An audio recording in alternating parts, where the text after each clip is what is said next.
हो या रंग, सभी को सफाई से एक समान प्रेम होता है। झाड़ू सफाई का प्रतीक है और सफाई लक्ष्मी का पर्याय है। जहाँ स्वच्छता है वहाँ लक्ष्मी का वास है और जहाँ गंदगी है वहाँ दरिद्रता का वास है। आज हम लोग झाड़ू से संबंधित ज्योतिष और वास्तु के संगम तट पर दुर्लभ ज्ञान की चर्चा करेंगे। हम आपको बताएंगे कि कहाँ झाड़ू रखा जाए तो गृह स्वामी स्वस्थ रहते हैं और उनकी आयु लंबी होती है, सुखद होती है और व्यवसाय में तरक्की होती है। कहाँ झाड़ू नहीं रखना चाहिए, झाड़ू किस दिन खरीदना चाहिए और झाड़ू किस दिन नहीं खरीदना चाहिए, किस तिथि को झाड़ू घर में आना चाहिए और किस तिथि को पुराने झाड़ू को बाहर फेंक देना चाहिए, झाड़ू का गृह कलह से क्या संबंध है, आदि बहुत सारी बातें जो दुर्लभ हैं। आज उन सभी ज्ञान की अकूत संपदा को लेकर के हम आपके समक्ष उपस्थित हुए हैं। शो के शुरू में ही आपसे नम्र निवेदन है कि आप हमारे चैनल पर नए हैं तो सब्सक्राइब कर लीजिए, पुराने हैं तो वीडियो को पूरा सुनने के बाद आपको बहुत पसंद आएगा, इसको लाइक कर दीजिएगा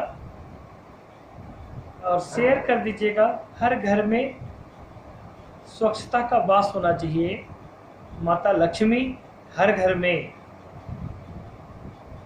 जिस घर में भी झाड़ू का सम्मान किया जाएगा उस घर में माता लक्ष्मी स्वयं पधारती हैं।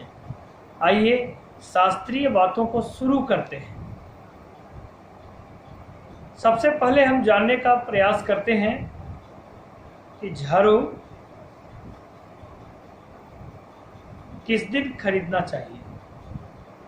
कुछ लोगों का कहना है कि झाड़ू अमावस्या को खरीदना चाहिए, कुछ लोगों का कहना है झाड़ू पूर्णिमा को खरीदना चाहिए, किसी का कहना है शनिवार को खरीदना चाहिए, कोई अन्य दिनों की चर्चा करते हैं, कोई कृष्ण पक्ष में बोलते हैं, कोई शुक्ल पक्ष में बोलते हैं। मुंडे मुंडे मतिर भिन्ने, विद्वानों में मतैक्य है, पर मेरा सोचना कुछ अलग है। हमने आज अंक ज्योतिष और वास्तु का अध्ययन करके इस वीडियो को पोस्ट किया है। मुझे विश्वास है आपको यह वीडियो बहुत पसंद आएगा। झाड़ू लक्ष्मी का प्रतीक है और लक्ष्मी स्त्री है। सबसे पहले हम लोगों को देखना है कि स्त्री कारक कितने ग्रह हैं। जो भी ग्रह स्त्री कारक हैं उस दिन ही झाड़ू खरीदना चाहिए। अब प्रश्न उठता है कि स्त्री कारक कौन कौन ग्रह हैं और कौन कौन ग्रह पुरुष कारक हैं। आइए पहले विवेचना करते हैं कि पुरुष कारक कौन कौन ग्रह हैं। सोमवार और शुक्रवार, इन दोनों तिथियों को छोड़ करके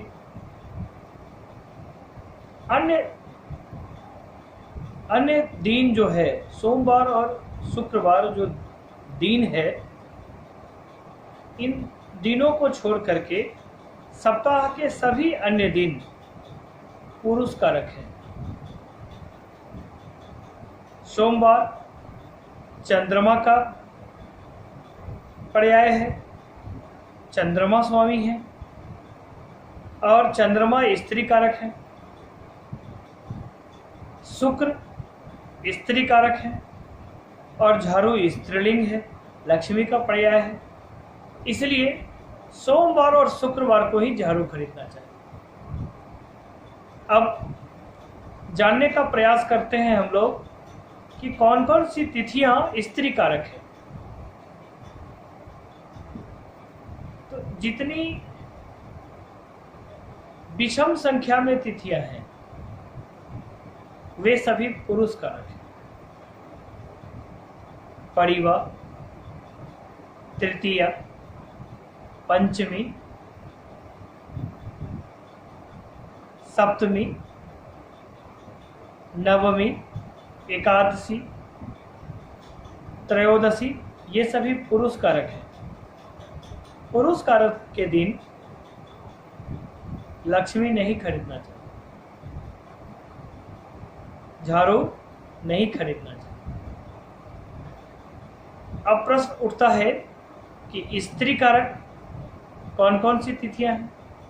तो जितनी सम तिथियां हैं वे सभी स्त्री कारक हैं और उस दिन हम झाड़ू खरीद सकते हैं। ये स्त्री कारक तिथियां कौन कौन हैं? द्वितीया, चौथी, षष्ठी, अष्टमी, दशमी, द्वादशी और चतुर्दशी।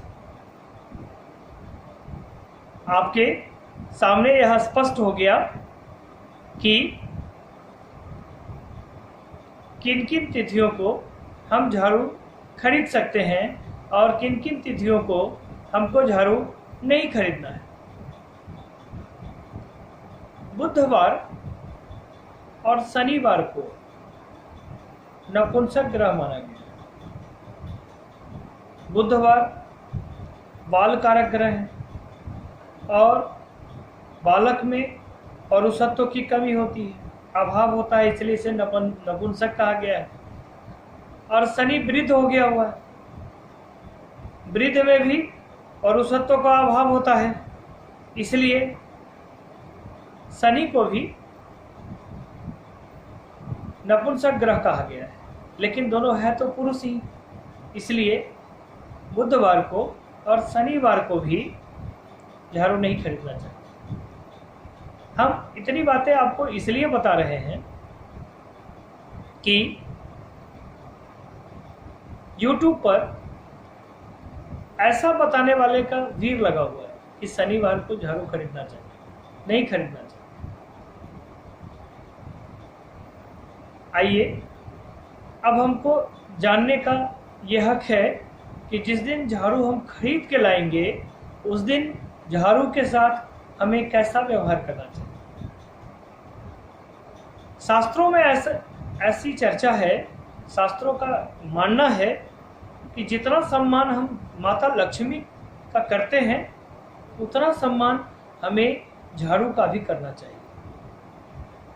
अतः जब हम झाड़ू को घर में लाते हैं तो जल से सिक्त कर हमें जल से सिक्त कर झाड़ू का सिक्त स्नान कराना चाहिए, यानी कि झाड़ू को शुद्ध कर देना चाहिए।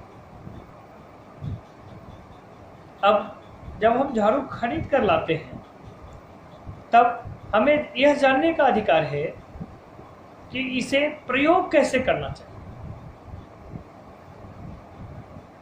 हमने आपको बताया है कि जो भी पुरुष कारक ग्रह हैं या तिथियां हैं उन तिथियों को हमको नहीं खरीदना चाहिए। हमें जब घर में झाड़ू का जब आगमन होता है तो ईशान कोण में सर्वप्रथम उत्तर और पूरब के कोने में झाड़ू का प्रयोग करना चाहिए। ईशान कोण की सफाई करने के बाद हमें अग्नि कोण यानी जहां हमारा रसोई है वहां झाड़ू का प्रयोग करना चाहिए।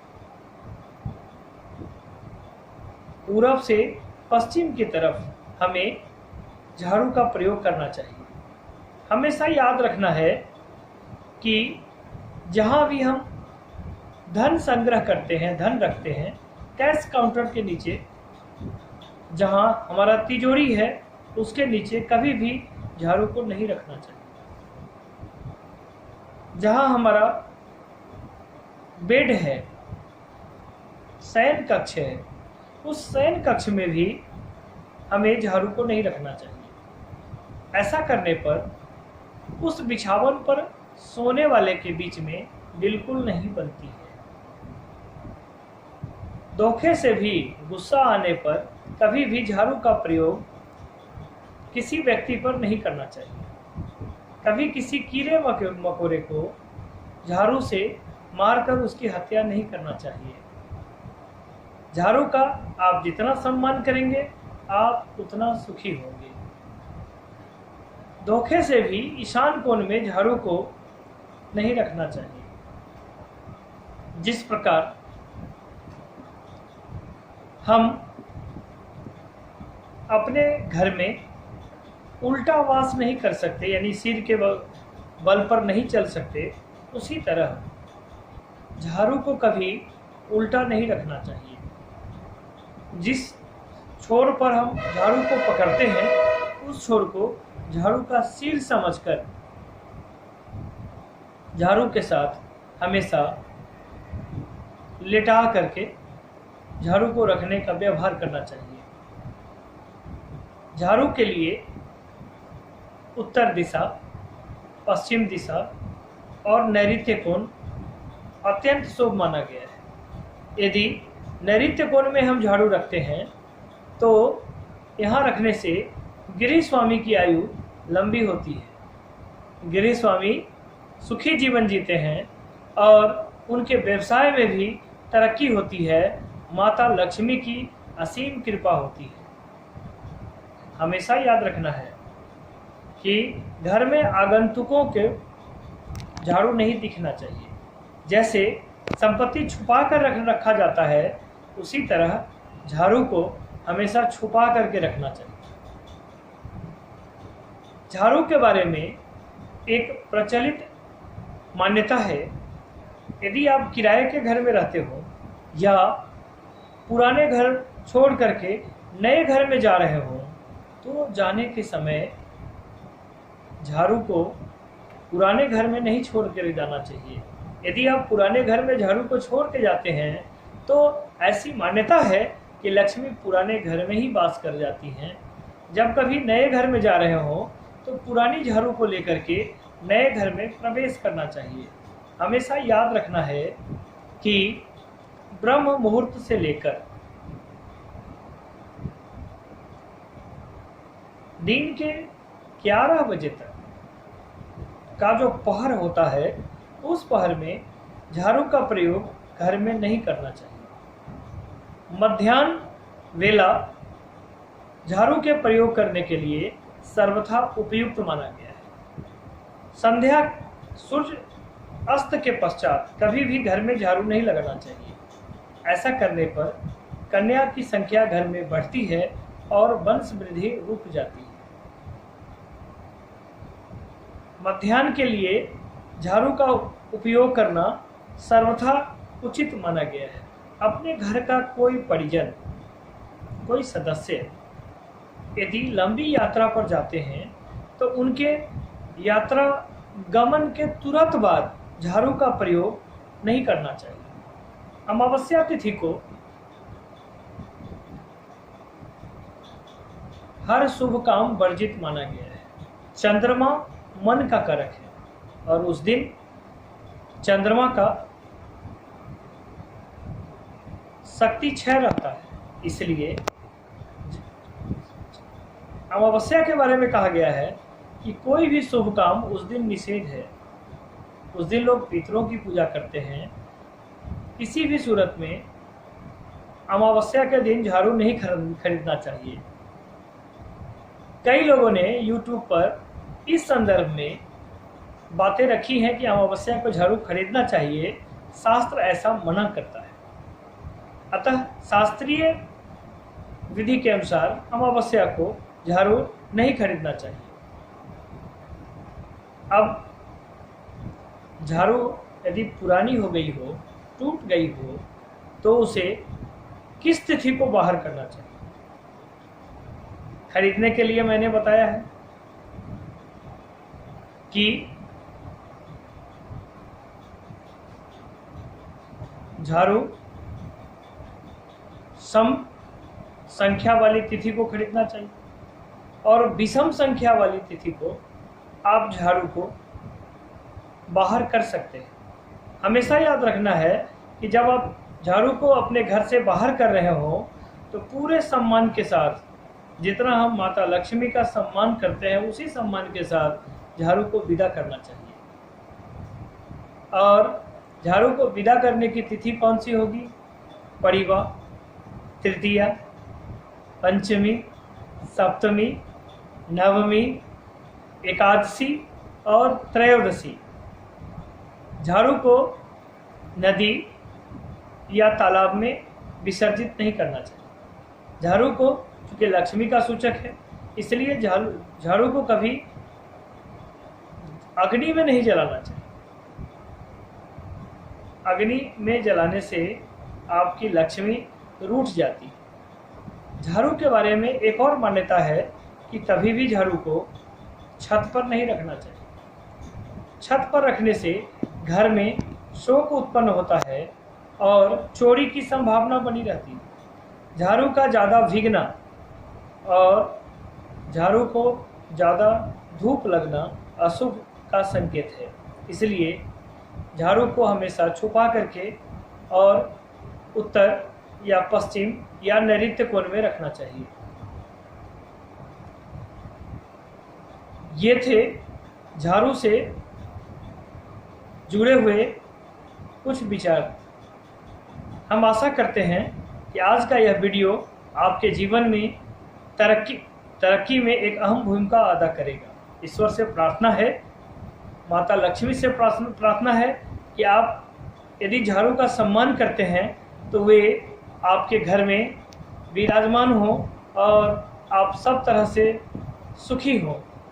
आज इतना ही।